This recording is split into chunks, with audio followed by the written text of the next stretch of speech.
The train hadn't even left the station when the woman sitting beside me leaned closer, looked directly into my eyes with a calmness that didn't match the fear hidden behind them, and quietly said something that made my heart stop. She told me that, for the next 3 hours, I was her husband. I laughed because I thought it had to be some strange joke. People don't say things like that to complete strangers unless they're filming a prank or escaping reality. But she didn't smile. Her hands trembled as she clutched the strap of her worn leather bag, and when I noticed a man several rows away staring at her without blinking, I realized she wasn't playing a game. Whatever she was running from had already boarded the train. Before we continue, if you believe that kindness can change someone's life, that second chances are worth giving, and that even strangers can become miracles in each other's stories, please take a moment to like this video, leave a comment telling us where you're watching from, share this story with someone who believes in humanity, and subscribe to Kindness Speaks. Your support helps us share more unforgettable stories that remind the world compassion still exists. Until that morning, my own life had been painfully ordinary. At 36 years old, I had mastered the art of surviving without really living. Every weekday began with the same alarm, the same rushed coffee, the same train ride between cities, and the same empty apartment waiting for me each evening. 5 years earlier my marriage had quietly fallen apart. There had been no dramatic betrayal, no screaming matches, only two people who slowly forgot how to speak honestly until silence became more comfortable than love. After signing the divorce papers, I convinced myself that loneliness was easier than disappointment. I buried myself in work, avoided making close friends, and learned to expect nothing extraordinary from life. The train had always been my place to disappear. I liked sitting beside the window, watching fields, rivers, and forgotten towns blur together as though the world itself refused to stay still. I usually carried a novel that I rarely opened because I spent most of the journey thinking about everything I wished I had done differently. I often wondered whether people noticed how invisible they became once routine swallowed them. Hundreds of faces boarded and left the train every week, each carrying stories no one would ever hear. That morning seemed no different until she appeared just moments before departure. She couldn't have been older than 30. Her dark hair was tied back carelessly as though she'd been running. A pale blue coat covered a simple cream sweater, and although her clothes were neat, they looked hurriedly thrown together.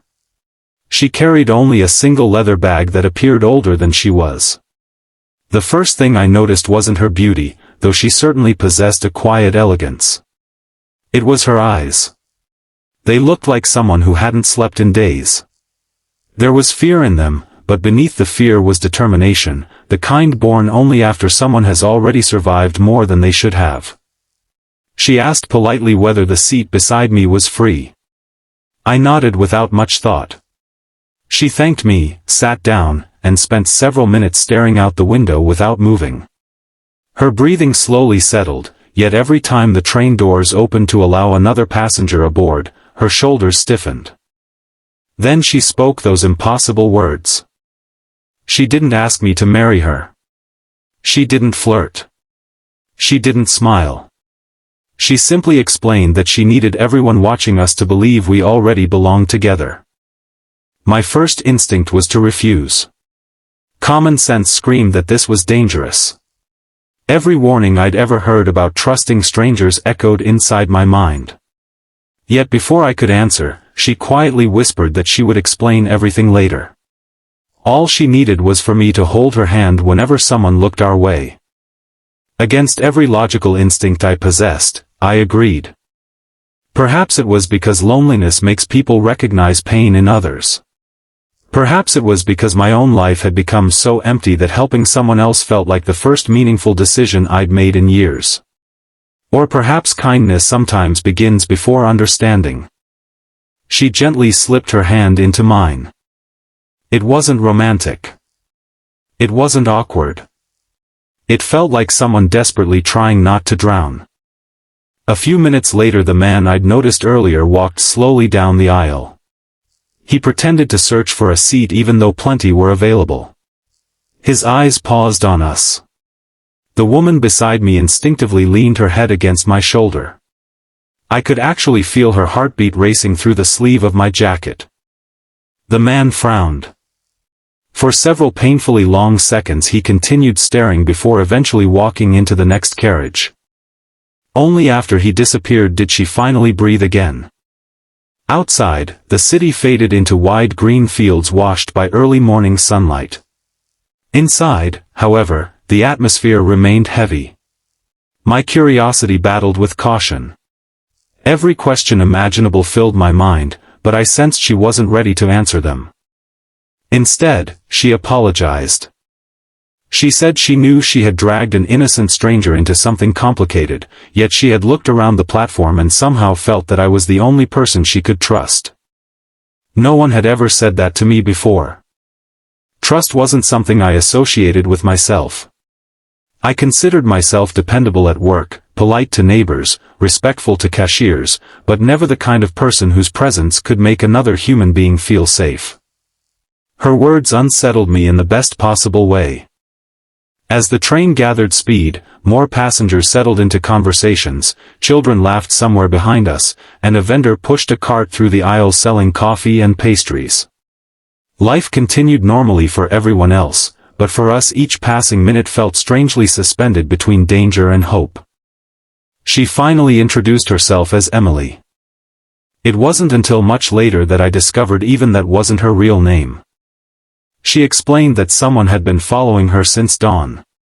She had changed buses twice, walked through crowded streets, and bought the train ticket only minutes before departure. Every time she thought she had escaped, the same man somehow appeared nearby. She wasn't certain whether he was alone. She wasn't certain how much time she had. She only knew she couldn't let him find what was inside her bag. My eyes instinctively shifted toward the old leather bag resting at her feet. She noticed. For a brief moment she smiled sadly. She said it wasn't money. It wasn't jewelry. It wasn't anything worth stealing. Yet people had already threatened lives to obtain it. The mystery deepened with every sentence, but strangely I stopped caring about the details. What mattered was the fear behind her words. Fear cannot easily be faked. I had seen enough heartbreak during my own failed marriage to recognize genuine desperation. Another hour passed. Gradually we began speaking about ordinary things, perhaps because both of us needed a break from whatever nightmare surrounded her. She asked about my job, my family, and whether I had children. I admitted that life hadn't unfolded the way I'd once imagined. My parents had passed away years apart, my marriage had ended quietly, and work had become an excuse to avoid confronting loneliness.